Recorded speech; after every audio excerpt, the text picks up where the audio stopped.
غذا کھاتے ہیں وہ غذا کیا کرتا ہے؟ خون بنا کے ہمارے جسم کے اندر میں پھیلاتا ہے۔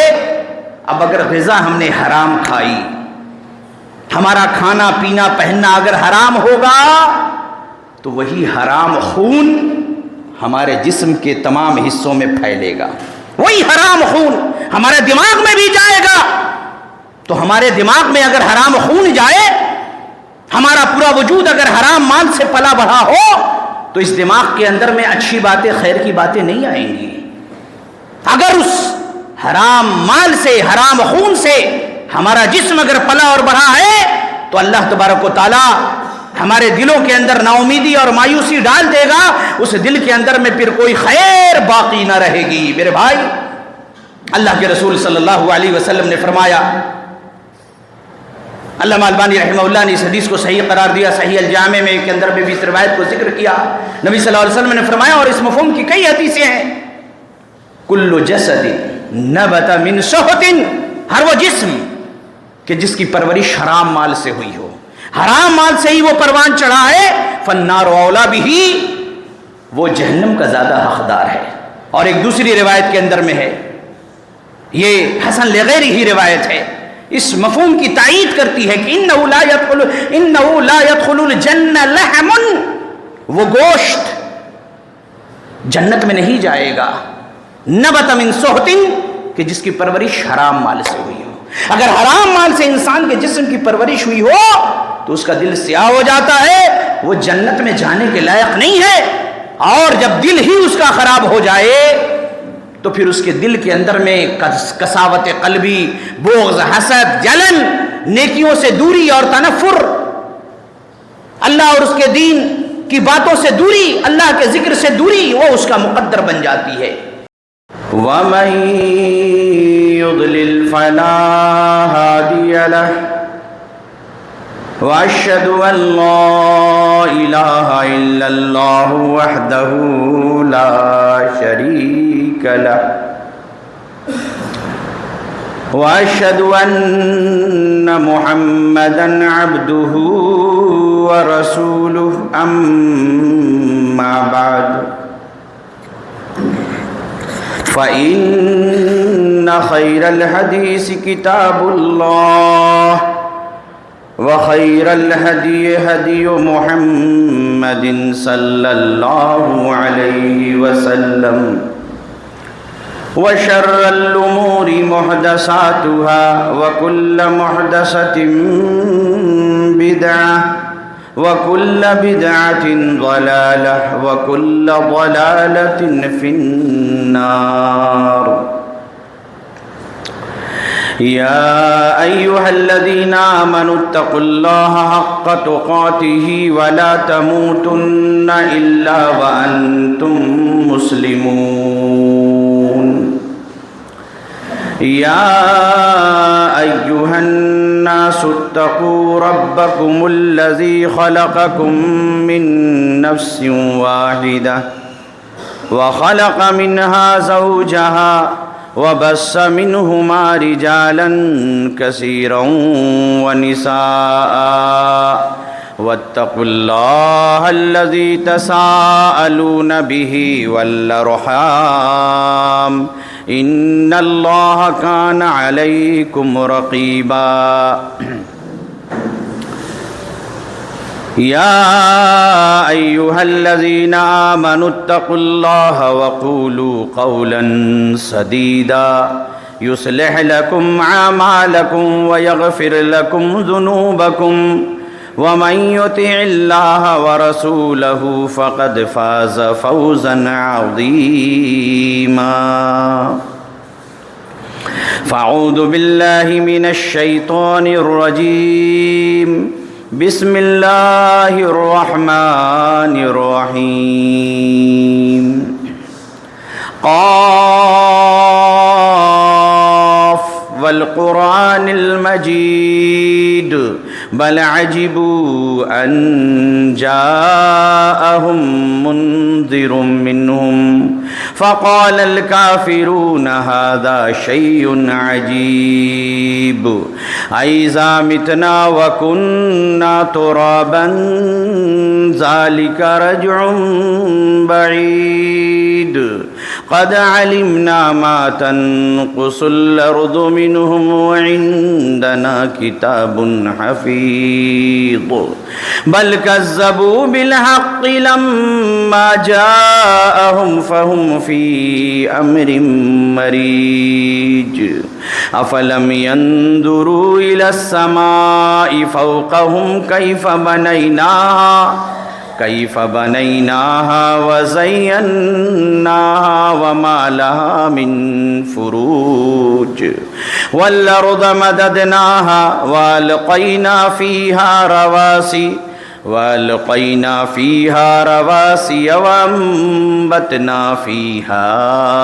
وأنبتنا فيها من كل زوج بهيج تبصرة وذكرى لكل عبد منيب ونزلنا من السماء ماء مباركا فأنبتنا به جنات وحب العصيد والنخل باسقات لها طلع نضيد رزقا للعباد وأحيينا به بلدة ميتا كذلك الخروج كذبت قبلهم قوم نوح وأصحاب الرس وثمود وعاد وفرعون وإخوان لوط وأصحاب الأيكة وقوم تبع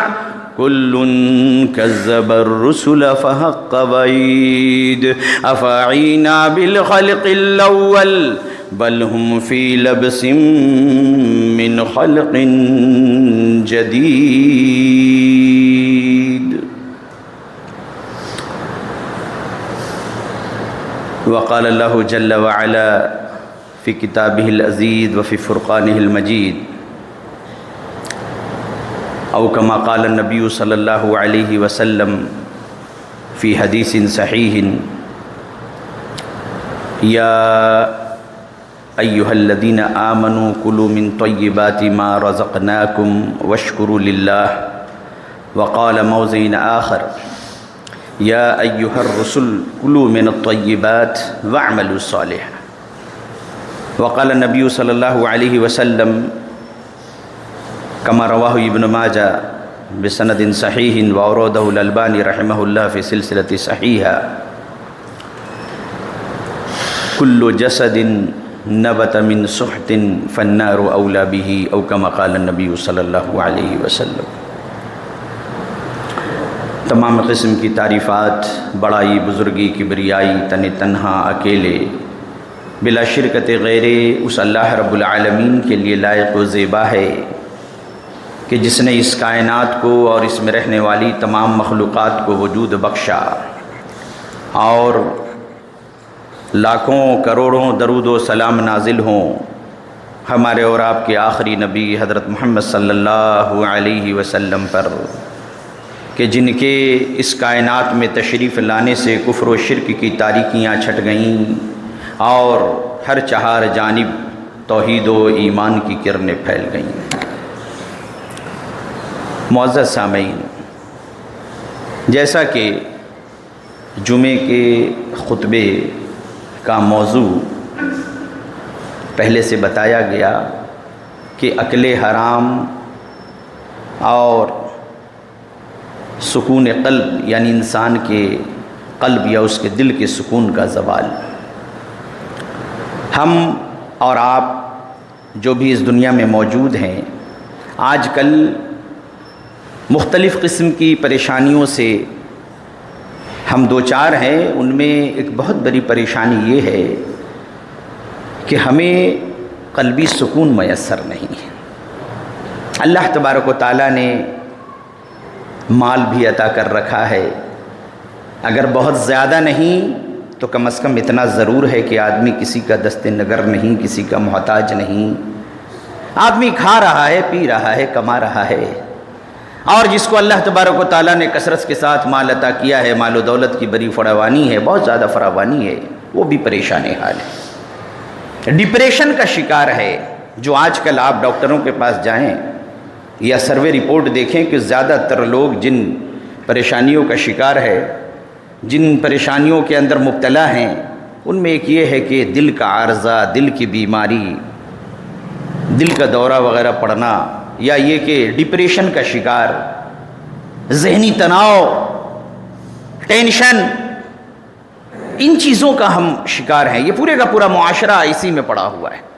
نیند نہیں آتی، ڈاکٹروں کے پاس جا کر کے لوگ گولیاں لے کر کے کھاتے ہیں، سوتے ہیں، ذہنی خلجان کا شکار ہے۔ آج انشاءاللہ اسی پہ گفتگو ہوگی کہ آخر میں اللہ تبارک و تعالی نے اس سلسلے میں ہماری کیا رہنمائی فرمائی ہے۔ اللہ کے رسول صلی اللہ علیہ وسلم نے دلوں کے امراض کو دور کرنے کے لیے کیا نسخہ بتایا ہے۔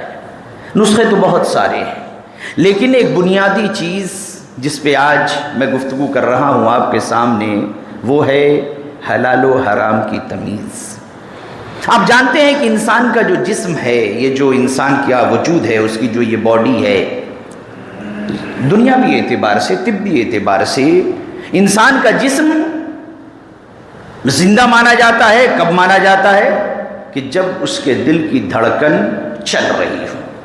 دل کی دھڑکن اگر بند ہو جائے تو کہتے ہیں یہ شخص مردہ ہو گیا، مر گیا۔ جب انسان قریب المرگ ہوتا ہے یا کوئی موذی بیماری ہو جاتی ہے، ڈاکٹر حضرات جو اس کو وینٹیلیٹر پہ رکھتے ہیں، لائف سپورٹنگ سسٹم پہ جو رکھتے ہیں، وہ صرف کیا ہوتا ہے کہ اس کے دل کی دھڑکن کو مشینوں کے ذریعے کوشش کی جاتی ہے کہ یہ بنی رہے دھڑکن، تو وہ شاید کہ زندہ رہ جائے۔ اگر کوئی انسان مر رہا ہوتا ہے، اس کی روح نکل جائے یا راستے میں ایکسیڈنٹ ہونے لگے، روح نکلنے کے قریب ہو، اور اگر کوئی طبی عملہ، کوئی ڈاکٹر کی ٹیم اگر فرسٹ ایڈ والی فوراً طبی امداد پہنچانے کے لیے اگر موجود ہو، تو سب سے پہلے اپنے دونوں ہاتھوں کو اس کے دل پر رکھ کر کے پمپ کرتا ہے تاکہ دل کی حرکت بحال ہو جائے۔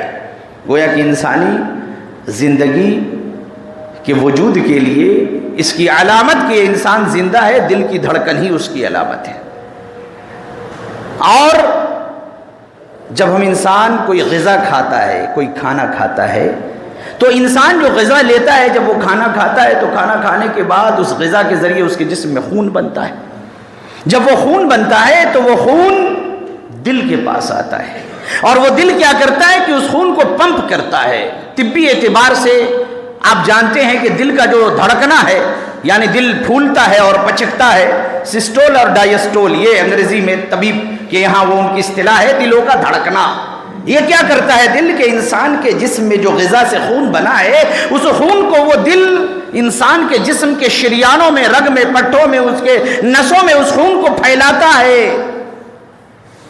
اور اگر وہ دل یا اس کی جو منسلک اس سے رگیں ہیں، اگر اس میں کولیسٹرول بڑھ جائے، چکنائی آ جائے، دل میں خون کی جو فراوانی ہے، دل جو ہے وہ اپنے طریقے سے کام نہ کرے، وہ فراوانی رک جائے، تو کیا ہوتا ہے؟ دل کا دورہ پڑتا ہے، آدمی ہاسپٹل جاتا ہے، دل کا آپریشن ہوتا ہے، اس چربی کو، اس کولیسٹرول وغیرہ کو کسی بھی طریقے سے جدید سائنس اور ٹیکنالوجی کے اعتبار سے ختم کرنے کی کوشش کی جاتی ہے۔ یہ ہوا دل۔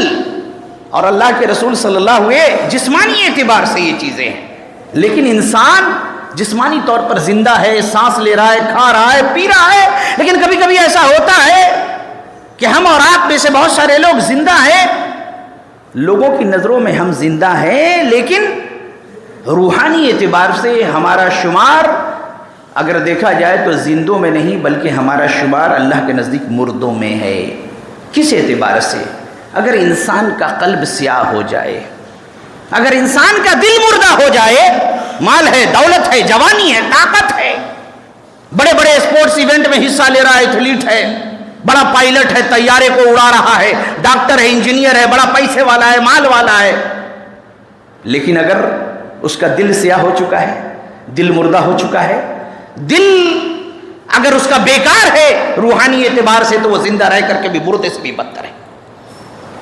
اللہ کے رسول صلی اللہ علیہ وسلم کی وہ حدیث، صحیحین کی روایت، جس میں آپ صلی اللہ علیہ وسلم نے فرمایا کہ اے لوگو الا ان فی الجسد مضغہ، اے لوگو انسان کے جسم کے اندر میں گوشت کا ایک لوتھڑا ہے، ایک ٹکڑا ہے، اذا صلحت صلح الجسد کلہ، اگر گوشت کا وہ ٹکڑا وہ لوتھڑا اگر صحیح رہا پورا جسم صحیح رہے گا، وَإِذَا فَسَدَتْ فَسَدَ الْجَسَدُ كُلُّهُ، اگر وہ گوشت کا لوتھڑا وہ ٹکڑا اگر خراب ہو گیا تو پورے کا پورا جسم فساد کا شکار ہو جائے گا، پورا جسم خراب ہو جائے گا۔ فَسَدَ الْجَسَدُ كُلُّهُ أَلَا وَهِيَ الْقَلْبُ، نبی صلی اللہ علیہ وسلم فرمایا سن لو وہ دل ہے، اگر دل کے اندر فساد آ جائے تو اس کا پورا جسم فساد کا شکار ہو جائے گا۔ جسمانی اعتبار سے آپ ڈاکٹر کے پاس گئے، آپ نے بہت سارے ٹیسٹ کروائے، آپ کا جسم بالکل فٹ ہے، ڈاکٹر نے کہا کہ آپ کا ہارٹ ریٹ بہت ہی اچھا ہے، آپ کا دل تو ماشاءاللہ بہت اچھا ہے، ابھی آپ کو دل کے دورے کے پڑنے کا، دل کا جو دورہ پڑتا ہے اس کے چانسز بھی نہیں ہے، لیکن اللہ تبارک و تعالیٰ نے اس سے سکون چھین لیا ہے، پریشان ہے، ڈپریشن کا شکار ہے، الجھن کا شکار ہے، نماز کی توفیق چھین لی، روزے کی توفیق چھین لی، حج و زکوٰۃ کی توفیق چھین لی، اللہ تبارک و تعالیٰ نے اس سے نیکیوں کی توفیق چھین لی، اس کے گناہوں کی پاداش میں نیکیوں کی طرف سبقت نہیں کرتا، گناہوں کی طرف لپک لپک کے بڑھتا ہے، گویا کہ اللہ تبارک و تعالیٰ کے نزدیک وہ مبغوض شخص قرار پایا۔ دل، نبی نے فرمایا کہ اگر درست تو پورا جسم درست۔ قیامت کے دن کے بارے میں اللہ تبارک و تعالیٰ نے فرمایا کہ یوم لا ینفع مال ولا بنون الا من اتى اللہ بقلب سلیم، قیامت کا دن جب نہ مال کام آئے گا نہ اولاد کام آئے گی، مگر اس دن اللہ کے نزدیک کامیاب کون ہوگا؟ الا من اتى اللہ بقلب سلیم، جو نیروگ دل لے کر کے آئے گا، پاک و صاف دل لے کر کے آئے گا۔ مفسرین نے اس کی بڑی تشریح کی ہے، نیروگ دل کون ہے، قلب سلیم کون ہے؟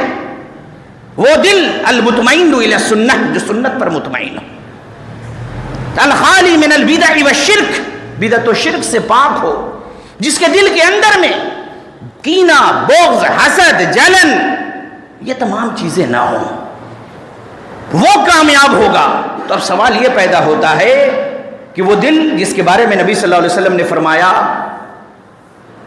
کہ اگر وہ درست رہا تو پورا جسم درست ہوگا، قیامت کے دن وہ شخص، وہ دل والا کہ جس کے دل کے اندر میں، یعنی جس دل کی کیفیت اللہ نے بتائی کہ جو قلب سلیم لے کر کے آئے گا، نیروگ دل لے کر کے آئے گا، وہ کامیاب ہوگا۔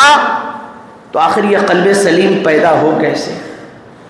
دلوں کی یہ کدورت اور یہ گندگی دور ہو کیسے؟ دل اللہ کے نزدیک صاف و شفاف ہو کیسے؟ دل پہ ہی تو مکمل چیزوں کا انحصار ہے۔ آپ نے نبی صلی اللہ علیہ وسلم کی سیرت پڑھی ہے نا، آپ صلی اللہ علیہ وسلم جب دائی حلیمہ کی بکریاں چرا رہے تھے تو آپ صلی اللہ علیہ وسلم کے ساتھ آپ کے گھر کے جو دائی حلیمہ کے افراد تھے گھر کے، وہ کیا کہا انہوں نے؟ دوڑتے ہوئے آئے، کہا قتل محمد صلی اللہ علیہ وسلم قتل کر دیے گئے۔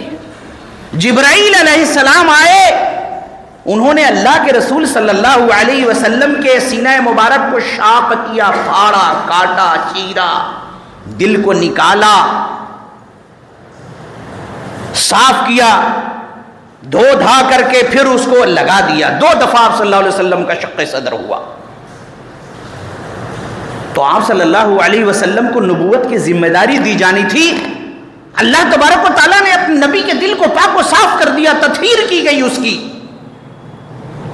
گویا کہ دل تو ہر انسان کے پاس ہے، لیکن دلوں کی تطہیر کے لیے ہمیں جو طریقہ بتایا گیا ہے وہ یہ کہ بنیادی چیز ہم نے طبی اعتبار سے بھی بتایا، حدیث کی روشنی میں بھی بتایا کہ دل کے درست ہوئے بغیر انسان کی زندگی کا نظام، اس کا وجود بالکل بیکار ہے۔ اور ہم جو غذا کھاتے ہیں وہ غذا کیا کرتا ہے؟ خون بنا کے ہمارے جسم کے اندر میں پھیلاتا ہے۔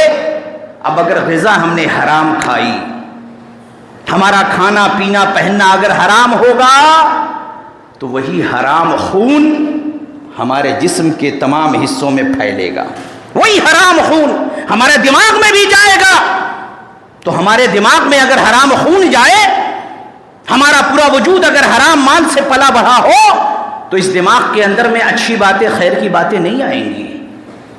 اگر اس حرام مال سے، حرام خون سے ہمارا جسم اگر پلا اور بڑھا ہے تو اللہ تبارک و تعالی ہمارے دلوں کے اندر نا امیدی اور مایوسی ڈال دے گا، اس دل کے اندر میں پھر کوئی خیر باقی نہ رہے گی۔ میرے بھائی، اللہ کے رسول صلی اللہ علیہ وسلم نے فرمایا،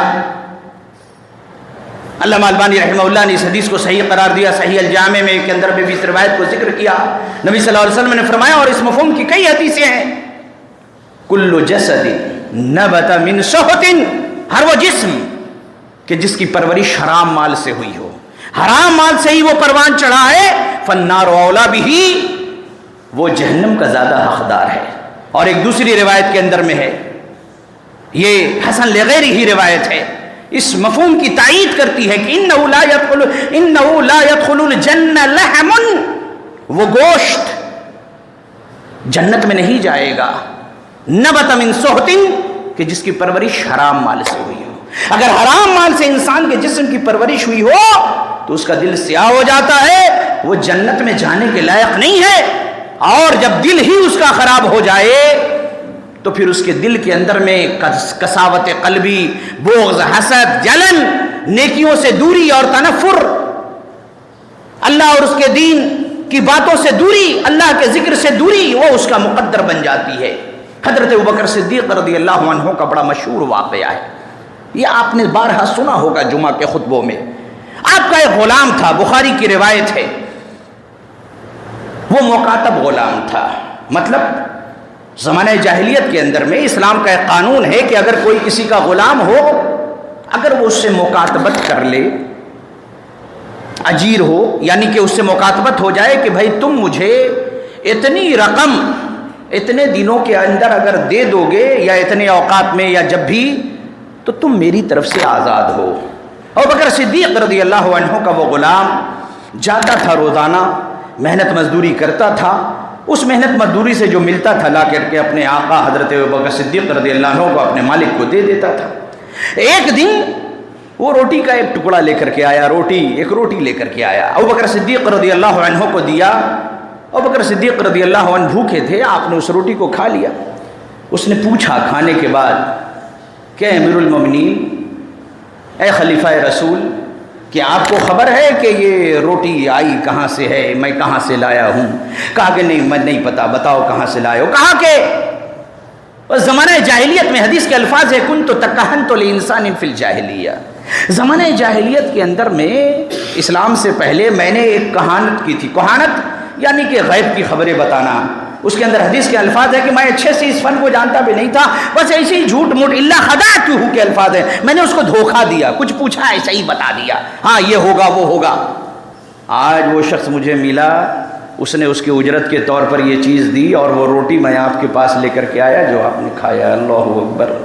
حضرت ابوبکر صدیق رضی اللہ عنہ، مفسرین نے لکھا ہے، حدیث کے اندر اتنے ہی الفاظ ہیں، مفسرین نے دیگر آثار کی روشنی میں مزید لکھا ہے، ابوبکر صدیق رضی اللہ عنہ بھوکے تھے، خالی پیٹ، آنکھ اور پیٹ بالکل ایسے چپکا ہوا، خالی پیٹ کے اندر ایک نوالا روٹی رکھا ہے۔ آپ حلق کے اندر انگلی کر کے قے کرنے کی کوشش کر رہے ہیں، یہ بھی مذکور ہے بعض آثار میں کہ بار بار کوشش کر رہے ہیں قے کرنے کی۔ خالی پیٹ ہے، ایک نوالا روٹی گیا ہے، پانی پی پی کر کے اس کو نکالنے کی کوشش کر رہے ہیں، لوگ کہہ رہے ہیں اے ابوبکر صدیق رضی اللہ عنہ، امیر المومنین، اے خلیفہ رسول، ارے ایک نوالا تو ہے، اللہ سے معافی مانگ لیجئے، کیوں اپنی جان کو ہلاکت میں ڈال رہے ہیں؟ قے کرنے کی وجہ سے کہیں ایسا نہ ہو کہ آپ روح ہی نکل جائے آپ کی۔ اللہ اکبر۔ بخاری کے اندر تو روایت یہاں پہ ختم ہو جاتی ہے کہ انہوں نے انگلی ڈال کر کے قے کر دیا، دیگر روایات میں موجود ہے ابوبکر صدیق رضی اللہ عنہ نے کہا کہ میں کیسے بھول جاؤں؟ اللہ کے رسول صلی اللہ علیہ وسلم نے فرمایا ہے، کل لحم نبت من سحت فالنار اولا بہ، کہ گوشت کا وہ ٹکڑا، وہ حصہ جو حرام مال سے پرورش پائے گا وہ جنت میں جانے کے لائق نہیں ہے، فالنار اولا بہ، وہ اس لائق ہے کہ وہ جہنم میں جائے، آگ کی نظر ہو جائے۔ اللہ اکبر۔ ابوبکر صدیق رضی اللہ عنہ کا یہ تقوی۔ آج ہم مختلف انداز میں مختلف پریشانیوں میں گھرے ہوئے ہیں نا، ہم چاہتے ہیں کہ اللہ رب العزت کے نزدیک ہماری دعا قبول ہو، سارے راستے تو بند ہیں، مسلمان مختلف قسم سے پریشان کیے جا رہے ہیں، اجتماعی طور پر بھی، انفرادی طور پر بھی، ہر جگہ ان کو پریشانی کا سامنا ہے، کیونکہ وہ مسلمان ہیں، اللہ کے رسول کے کلمہ پڑھنے والے ہیں۔ دعا ہی تو ایک سہارا بچ گیا ہے، کوئی سننے والا نہیں۔ کیا ہائی کورٹ، کیا سپریم کورٹ، کیا لوور کورٹ، کیا حکومتیں، کیا جج، کیا نیتا، کیا منتری، سارے راستے آج بند ہیں۔ اگر کوئی در کھلا ہے مسلمانوں کے لیے جو ہمیشہ سے کھلا ہے، ہمیشہ کھلا رہے گا، ادعونی استجب لکم، مانگ مجھ سے، میں تیری دعا کو قبول کرنے کے لیے تیار بیٹھا ہوں، میں تیری دعا کو قبول کروں گا۔ رب کا فرمان ہے، رب کہہ رہا ہے دعا مانگو، دعا مانگنی ہے، دعا اصل ہے۔ رب کی بارگاہ میں اگر ہماری دعا سن لی گئی تو دنیا کی ساری طاقتیں چاہے ہم لوگوں کے خلاف ہو جائیں، کوئی فرق نہیں پڑتا۔ رب اگر چاہے تو منٹوں میں پانسا پلٹ دے، لیکن دعا قبول کب ہوگی؟ جب ہم حلال کھائیں گے تب تو۔ ہماری عبادت قبول کب ہوگی؟ جب ہم حلال کھائیں گے تب تو۔ مسلم شریف کی وہ روایت، اللہ کے رسول صلی اللہ علیہ وسلم نے فرمایا، یا ایھا الناس، اے لوگو، ان اللہ امر المؤمنین بما امر بہ المرسلین، ان اللہ، پہلے کہا یا ایھا الناس، ان اللہ طیب لا یقبل الا طیبا، اللہ پاکیزہ ہے، اللہ پاک ہے، پاکیزہ مال کو ہی قبول کرتا ہے۔ ہم میں سے بہت سارے لوگ دھوکہ دھڑی 2 نمبر سے مال کماتے ہیں، مسجد میں چندہ دے دیا، مدرسے میں چندہ دے دیا، کسی غریب یتیم مسکین بیوہ کی مدد کر دیا، تو ہم یہ سمجھتے ہیں کہ ہمارا صدقہ قبول ہو گیا اور ہمارا مال جو ہے پاک ہو گیا، اللہ کے نزدیک ہمیں بڑی نیکی ملے گی، ثواب ملے گا۔ نہیں، ان اللہ طیب لا یقبل الا طیبا، اللہ تو پاک ہے، پاکیزہ ہے، پاک مال کو ہی قبول کرتا ہے۔ سفیان ثوری رحمۃ اللہ علیہ کیا کہتے ہیں اس حدیث کی شرح کرتے ہوئے، حرام مال اللہ کے راستے میں خرچ کرنا ایسے ہی ہے جیسے کوئی آدمی گندے کپڑے کو، میلے کپڑے کو پیشاب سے صاف کرے۔ پیشاب لے لے اور ڈٹرجنٹ لگا کر کے اگر کپڑے کو صاف کرے، بظاہر اس پہ اگر کوئی کالی لگی ہے تو صاف ہو جائے، لیکن کیا ہے کہ کپڑا پہلے سے زیادہ گندا اور میلا ہو جائے گا، نجس ہو جائے گا۔ حرام مال اللہ کے راستے میں خرچ کرنے کی انہوں نے مثال دی، ان اللہ طیب لا یقبل الا طیبا، اللہ پاک ہے، پاکیزہ مال کو قبول کرتا ہے۔ حرام مال خرچ کرتے رہو، اللہ کے راستے میں کوئی فرق پڑنے والا نہیں۔ ان اللہ امر المؤمنین بما امر بہ المرسلین، اللہ کے رسول صلی اللہ علیہ وسلم نے فرمایا، اللہ تبارک و تعالیٰ نے مومنوں کو بھی ویسے ہی حکم دیا ہے جیسا کہ اپنے رسولوں کو حکم دیا، اور پھر فرمایا کہ اللہ تعالیٰ فرماتا ہے، یا ایھا الرسول کلوا من الطیبات واعملوا صالحا، اے رسولوں کی جماعت، ہم نے جو تمہیں رزق دیا ہے پاک کھاؤ، حلال کھاؤ، پھر نیک اعمال انجام دو۔ پھر اللہ کے رسول نے وہ آیت کریمہ پڑھی، چھوٹا سا ٹکڑا آیت کریمہ کا، یا ایھا الذین آمنوا کلوا من طیبات ما رزقناکم، اے ایمان والو جو ہم نے تمہیں رزق دیا ہے اس میں سے حلال کھاؤ۔ ثم ذکر الرجل، پھر اللہ کے رسول نے اس آدمی کا ذکر کیا، یطیل السفر عشش اکبر یمد یدیہ الی السماء۔ آپ جانتے ہیں مسافر کا ذکر کیوں کیا؟ بعض لوگ ایسے ہوتے ہیں جن کی دعاؤں کی قبولیت کے چانسز زیادہ ہوتے ہیں، ان میں ایک مسافر ہے، مسافر کی دعا قبول ہوتی ہے۔ نبی نے فرمایا وہ مسافر ہے، یطیل السفر، لمبا سفر کر کے آ رہا ہے، عشش اکبر، پراگندہ حال ہے، غبار آلود ہے، یمد یدیہ الی السماء، اپنے دونوں ہاتھوں کو آسمان کی طرف اٹھائے ہے، یا ربی یا ربی، اپنی حاجتیں مانگ رہے ہیں، اللہ تعالیٰ میری فلاں مصیبت دور کر دے، اے اللہ تعالیٰ مجھے فلاں چیز عطا کر دے، اللہ تبارک و تعالیٰ میرا معاملہ ایسا کر دے ویسا کر دے، یا ربی دعائیں مانگ رہا ہے۔ مسافر ہے، دعا تو قبول ہونی چاہیے، لیکن اللہ کے رسول صلی اللہ علیہ وسلم فرما رہے ہیں وَمَطْعَمُهُ حرام، اس کا کھانا حرام ہے، جس میں جو غذا لیتا ہے وہ حرام ہے، وَمَلْبَسُهُ حرام، جسم پر جو کپڑا پہنا ہوا ہے حرام مال کا ہے، وَمَشْرَبُهُ حرام، اس کا پینا حرام ہے۔ نبی تعجب کرتے ہوئے کہتے ہیں فَأَنَّىٰ يُسْتَجَابُ لِذَٰلِكَ، اس کی دعا کیسے قبول ہوگی؟ اللہ اکبر، ارے دعا کیسے قبول ہوگی؟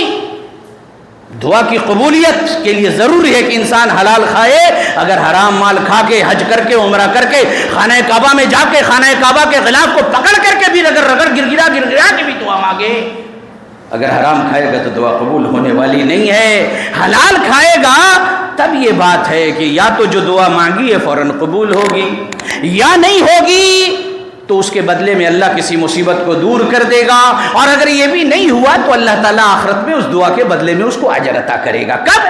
جب حلال کھائیں گے تب۔ آپ غور کریں سلف صالحین کے واقعات کو کہ کس طریقے سے وہ اپنے دل کی حفاظت کیا کرتے تھے، حرام مال سے بچنے کی کوشش کرتے تھے۔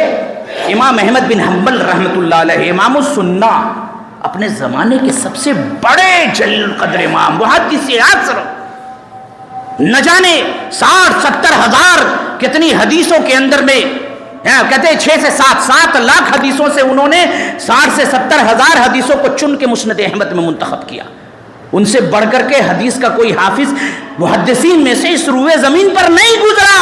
سب سے بڑے حافظ حدیث سفر کر رہے ہیں قافلے کی شکل میں. پہلے وہ سواریاں نہیں ہوتی تھی, ان کا توشہ ختم ہو گیا, زاد راہ ختم ہو گیا. لوگ کہنے لگے امام میرا کھانا موجود ہے, لے لیجئے کھا لیجئے. کہتے نہیں, تمہاری حالت مشکوک ہے, تمہاری دینی حالت بڑی خراب ہے, تمہارا مال مشکوک ہے. میں اگر حرام نہیں کہتا تو مشکوک ہے, شک شبہ والا, کیونکہ اللہ کے رسول کی حدیث ہے, یہ بخاری کی ہی روایت ہے. الحلال بین والحرام بین, حلال واضح حرام واضح, وبینہما مشتبہات او مشبہات. بعض روایتوں میں یہ ان کے درمیان کچھ شک شبہ والی چیزیں ہیں. جس نے شبہ والی چیزوں سے اپنے آپ کو بچا لیا اس نے اپنے دین کو اور اپنی عزت کو بچا لیا. امام کہتے ہیں کہ میں نہیں کھانے والا. تو لے کیسے کھائیں گے, بھوکے رہیں گے؟ بولے مجھے کوئی کام دو. اتنے بڑے امام وقت, ان کو کون کام دینا چاہے گا؟ مجبوری میں لوگ اپنے اونٹ اور اپنے جانوروں کو پیش کرتے تھے, وہ ان کی میگنیاں اور پیخانے کو صاف کرتے تھے, اونٹ کو کھڑیرا کرتے تھے, اس کے بدلے میں جو اجرت ملتی تھی کھا لیتے تھے, لیکن مشکوک لوگوں کا مال جلدی نہیں کھاتے تھے. یہی امام احمد بن حنبل ہیں, ان کے بیٹے جو اپنے زمانے کے اپنے باپ کے علم کے وارث ہیں, المسند لعبداللہ ابن احمد بن حنبل, ان کی کتاب بھی ہے عبداللہ بن احمد بن حنبل. وہ بادشاہوں کے مال کو قبول کرتے تھے. ان کا کہنا تھا کہ نہیں بادشاہوں کا مال حلال ہے. احمد بن حنبل کہتے تھے مشکوک ہے. دوپہر کا وقت ہے, تندور کے اندر میں روٹی پکنی تھی, ان کا تندور ٹھنڈا ہے. لونڈی نے کیا کیا کہ احمد بن حنبل رحمۃ اللہ علیہ کو گرم روٹی کھلانے کے لیے ان کے بیٹے عبداللہ بن احمد بن حنبل جو اپنے زمانے کے باپ کے پائے کے عالم ہیں, بڑے محدث ہیں, باپ کے علم کے وارث ہیں, ان کے تندور پر سے روٹی کو گرم کر کے لا کر کے دے دیا. احمد بن حنبل رحمۃ اللہ علیہ نے فرمایا میرا تندور تو بجھا ہوا ہے, روٹی گرم کیسے ہوئی؟ کہا کہ آپ کے بیٹے کے تندور سے میں آپ کی روٹی کو گرم کر کے لائی ہوں, جو بغل میں بیٹے کا گھر ہے. کہا لے جاؤ اس روٹی کو. احمد بن حنبل مال مشکوک کے کوئلے سے گرم کی ہوئی روٹی نہیں کھا سکتا. اللہ اکبر. امام عمر بن عبدالعزیز رحمۃ اللہ علیہ بیٹھے ہیں, لونڈی آ رہی ہے, پوچھا کہاں جا رہی ہو؟ کہا کہ آپ کی بیوی حمل سے ہیں. ڈاکٹروں کا کہنا ہے کہ حاملہ عورت جو خواہش کرے اس کی خواہش پوری کر دو, حمل پہ اچھا اثر پڑتا ہے, نہیں تو کبھی کبھی حمل ضائع بھی ہو جاتا ہے. کہا گلاس میں کیا ہے؟ کہا دودھ ہے. کہاں سے لائی؟ کہا بیت المال سے لے کر کے آئی. کہا کہ مسلمانوں کا مال ہے, جاؤ بیت المال میں ڈال دو. کہا کہ اطباء کا کہنا ہے حمل کے ضائع ہونے کا خطرہ ہے, پی لینے دیجئے. احمد بن حنبل رحمۃ اللہ علیہ فرماتے ہیں حرام اور مشکوک مال پی کر کے اگر احمد بن حنبل کا نطفہ برقرار رہتا ہے اس سے بہتر ہے کہ وہ ضائع ہو جائے. اللہ اکبر. یہ تھے ہمارے سلف, حلال و حرام کا خیال کرنے والے, لیکن ہم حلال و حرام کا کوئی خیال نہیں کرتے. اسی لیے اللہ کے رسول صلی اللہ علیہ وسلم نے فرمایا تھا, بخاری کی صحیح حدیث ہے, یاتی علی الناس زمان, لوگوں پہ ایک ایسا زمانہ آنے والا ہے, لا یبال المرء ما اخذ منہ امن الحلال ام من الحرام. لوگوں پہ ایک ایسا زمانہ آنے والا ہے کہ انسان نے جو حاصل کیا ہے اسے اس کی کوئی پرواہ نہیں ہوگی, حلال کا ہے کہ حرام کا ہے. دعوت دے دی گئی, بس جانا ہے, کھانا ہے, چاہے وہ بینک میں کام کرے, چاہے سودی کاروبار کرے, چاہے وہ حرام کام کرتا ہو, جھوٹ بولتا ہو, مختلف طریقے سے اس کے کاروبار کے بارے میں مشہور ہو کہ یہ حرام ہے, پھر بھی کھائیں گے. مولوی صاحب کو کہیے کہ حضرت امام صاحب کو کہ کیوں دعوت قبول کیا, وہ تو سودی کاروبار کرتا ہے, واضح ہے, محلے میں سارے لوگ جانتے ہیں کہ اس کا مال حرام ہے, کاروبار میں غلط کرتا ہے, لون لیتا ہے, سود لیتا ہے, کاروبار کرتا ہے. کہا کہ پہلے کھائیں گے تب نہ دعوت دیں گے. یہ کون سا فلسفہ ہے؟ اللہ رب العزت نے کہا یا ایھا الذین آمنوا قوا انفسکم واہلیکم نارا, پہلے اپنے آپ کو جہنم سے بچاؤ, اپنے اہل و عیال کو بچاؤ, پھر لوگوں کی فکر کرو. آج لوگوں کو اپنی اصلاح سے زیادہ لوگوں کے اصلاح کی فکر ہے. جا کے پہلے وہ حرام کھا لے پھر لوگوں کو تبلیغ کرے, جب خود حرام کھا لیا تو اس کی زبان میں اثر کہاں سے آئے گا؟ یہ کون سا طریقہ ہے کہ پہلے حرام کھاؤ پھر تبلیغ کرو؟